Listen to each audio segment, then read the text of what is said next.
Philadelphia, 3 years ago, then City Councilmember Cherelle Parker drafted a resolution asking voters to ban illegal use of the policing tactic known as stop-and-frisk, a largely ceremonial gesture she marked by issuing a news release saying there was no correlation between the elimination of stops and frisks and an increase in violent crime. But last year, as shootings continued to leave residents killed or wounded at a record pace for the third straight year, Parker, who by then was preparing to run for mayor, held a news conference to declare that legal use of the tactic should be revisited. "We are in the middle of a crisis, and we have to use every tool that we have to get illegal guns off the street," she said. With the Democratic primary just weeks away, and residents overwhelmingly in agreement that crime is the top priority facing Philadelphia's next mayor, Parker has positioned herself as the candidate most open to combating gun violence by deploying stop-and-frisk. The strategy typically encourages officers to stop people on the streets if the officer has reasonable suspicion the person's behavior could be connected to a crime. Parker has avoided providing specifics about what her approach might look like. She's declined to say if she would encourage officers to make more stops, provide incentives to boost the number of stops, or even if she believes more stops would be an effective violence reduction strategy. In an interview this week, Parker would not say whether police should adjust the current number of pedestrian stops, saying, "I reject the narrative of the more or the less." She framed the use of stop-and-frisk as just one part of her public safety plan, which also includes directing more officers to patrol on foot or bike. Under a Parker administration, every legal tool available, every constitutional tool available to our police department will be employed to ensure that we end this sense of lawlessness, she said. "And I'm no flip-flopper about it." The American Civil Liberties Union of Pennsylvania on Thursday hosted a briefing with reporters to express dismay that stop-and-frisk was once again being debated by candidates running for mayor. Mary Catherine Roper, a civil rights attorney who formerly worked at the ACLU, said there are echoes of the 2007 mayoral campaign, when then-candidate Michael Nutter advocated for the practice. After he was elected, stop-and-frisk soared, and its use, along with other strategies, coincided with the city's lowest homicide rate in 50 years. But Roper said the practice was not only racially biased, it was ineffective, with officers rarely finding illegal guns or drugs and frequently inconveniencing, if not antagonizing, Black and brown residents who had done nothing wrong. The ACLU sued in 2010 because police were overwhelmingly stopping people of color, often without legal justification. The city agreed to let the ACLU monitor the practice, and in 2020, Mayor Jim Kenney's administration said it would take further action to address ongoing racial disparities. "It does not get guns off the street, and it is very harmful to the community," Roper said.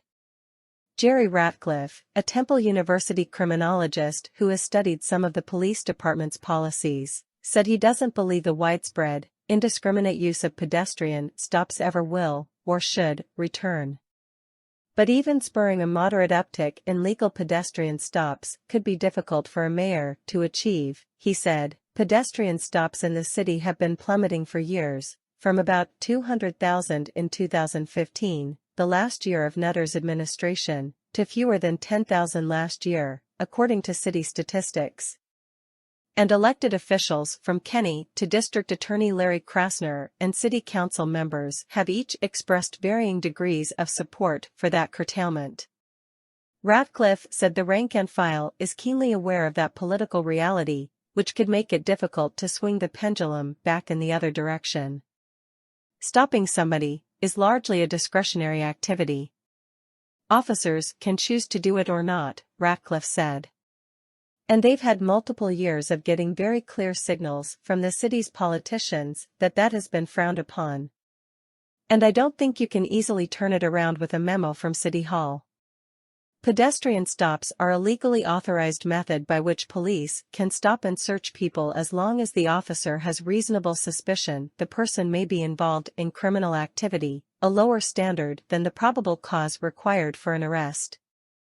But the tactic gained renewed attention in the early 2000s, when departments in cities including Philadelphia and New York began heavily emphasizing the strategy and essentially branded it stop-and-frisk, encouraging officers to be proactive and search scores of pedestrians to drive down crime.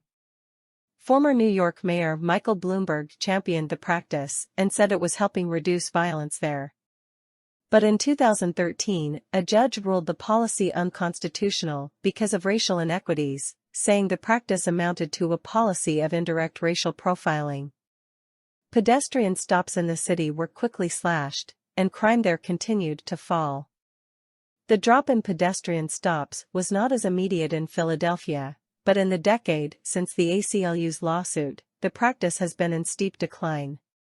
Gun violence, meanwhile, has been on a generally steady uptick since 2016 before reaching record heights over the last 3 years. And some researchers have contended that a drop in so-called proactive policing, such as discretionary pedestrian stops, has contributed to that surge. That conclusion is a matter of debate. Other experts have said violence spiked nationwide due to factors as varied as pandemic-related societal disruption, economic upheaval, record-level gun sales, and widespread political and social unrest. Last summer, as shootings continued at an alarming pace, Parker held the news conference at which she floated the notion that the city should revisit its stance on stop-and-frisk. She was backed by several other council members, including the body's president, Darrell L. Clarke. Parker said her suggestion did not conflict with the bill she promoted in 2020 to change the city charter and ban unconstitutional stops and frisks, a largely symbolic step because the bill was outlawing something that was, by definition, illegal. In this week's interview, Parker insisted she had been consistent in her public statements on the topic, saying she's always been against unconstitutional stops. She said she would have no tolerance for misuse or abuse by police. "I am a mother of a 10-year-old black son," she said. "And that talk that black mothers and fathers have to have with their children, particularly their boys, we had that talk with our son. And I want him to live in the safest city possible." Roper, the former ACLU attorney, said the renewed focus on this subject is why advocates felt the need to speak up about what they view as a generally ineffective practice. "The mayor sets the police department's priorities," Roper said, "and if increasing stops and frisks is one of them, people should know, we did that. We tried that. It was terribly harmful to the community, and it did not bring the benefits it was intended to."